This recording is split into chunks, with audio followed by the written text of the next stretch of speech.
Bonsoir mes amis. Un jour, un livre m'arrive dans les mains, au bon moment, comme toujours. Il est intitulé Kundalini. Il raconte à la première personne l'aventure qui est arrivée à l'auteur. Il est indien, d'une famille très religieuse et pratiquante qu'on aurait cru préparée à ce qui allait suivre. Il vit aux Indes et approche la trentaine quand la Kundalini s'éveille. Ceci se passe dans les années de 1930 à 1950, c'est-à-dire bien avant que les sectes hindouistes et bouddhistes déferlent sur le monde occidental avec toute leur adaptation à la culture du business.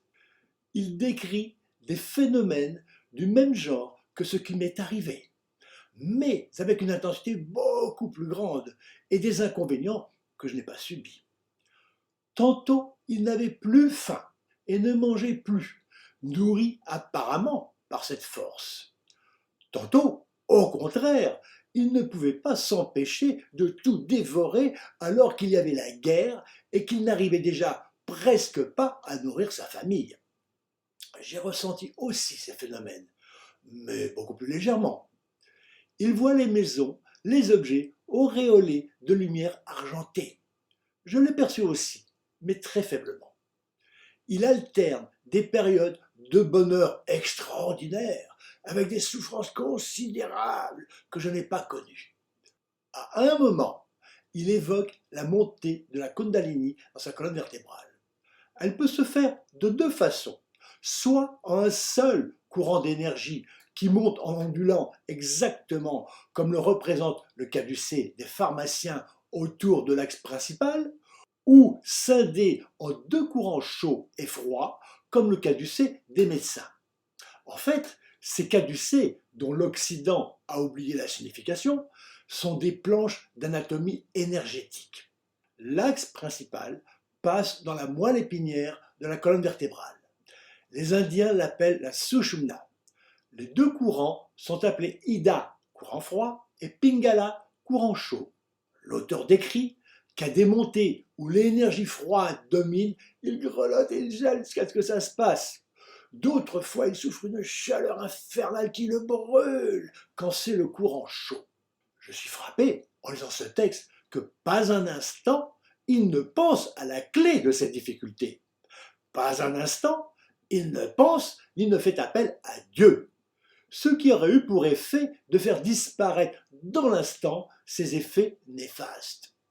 J'ai ressenti de l'hindouisme et du bouddhisme, je ne parle pas des superstitions populaires, qu'il y a une très grande connaissance des mécanismes d'énergie spirituelle et des plans d'illumination à l'inverse du christianisme, mais perdus au milieu d'une multitude de dieux, d'avatars, de rituels, de superstitions qui ont fait perdre la notion du Dieu unique.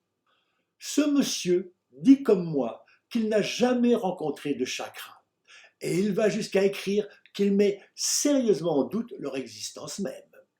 Je ne vais pas jusque-là, je ne connais pas tout. Je sais simplement que je n'en ai jamais vu ni perçu, et qu'il n'est pas indispensable de les ouvrir pour accéder à des plans d'illumination élevés, ni d'être végétarien.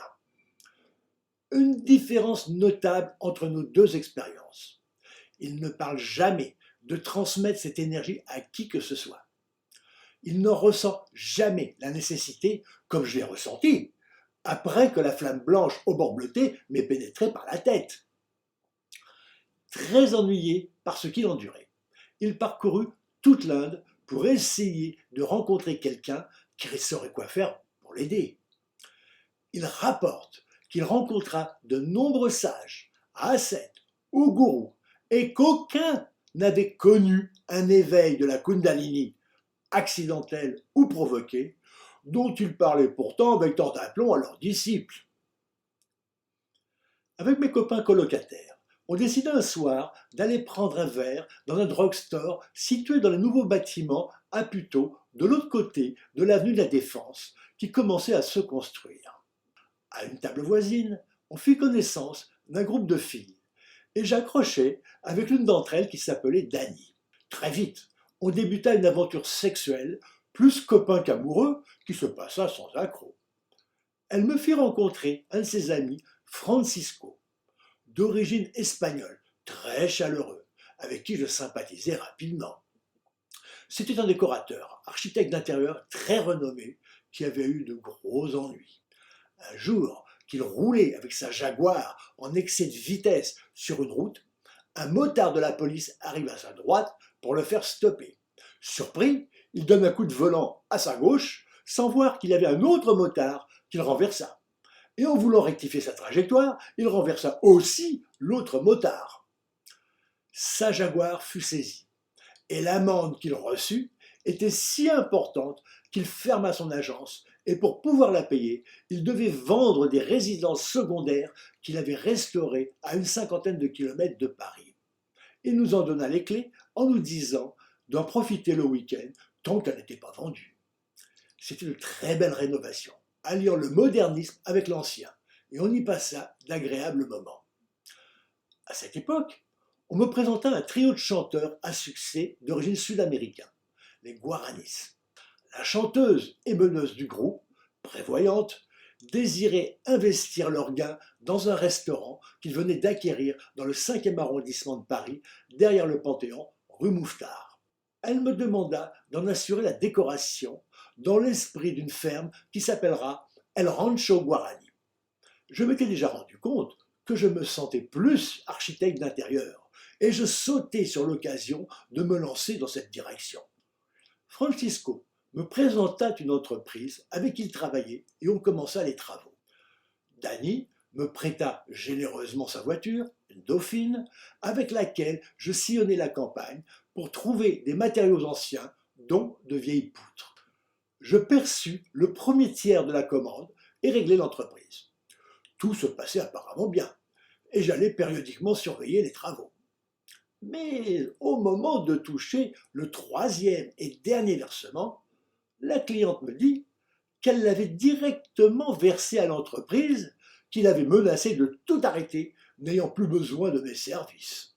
Mécontent d'avoir été court-circuité et n'ayant pas touché ma part, je me rendis sur le chantier, où je me trouvais seul, au milieu d'une dizaine d'ouvriers et d'un patron fou furieux qui refusa de me donner quoi que ce soit. Dans sa colère, il me révéla que Francisco n'était pas l'architecte d'intérieur qu'il prétendait, et que l'histoire qu'il racontait était celle de son ancien patron pour qui il travaillait comme peintre en lettres. Il espérait vendre les maisons qu'il nous avait fait connaître pour qu'on les anime de notre présence. Comme l'entrepreneur devenait de plus en plus menaçant, j'ai dû m'esquiver le plus rapidement possible et la porte était à peine refermée que j'entendis une bûche s'écraser sur elle. Je l'ai eu chaud et ma carrière d'architecte d'intérieur s'arrêta là. Des années après, alors que j'étais sur le champ de course de Longchamp, où j'accompagnais un copain photographe hippique, je revis Francisco avec une chemise élimée, en train de crier avec la foule pour encourager le cheval sur lequel il avait parié. Il ne me vit pas, et je n'eus aucune envie de lui parler.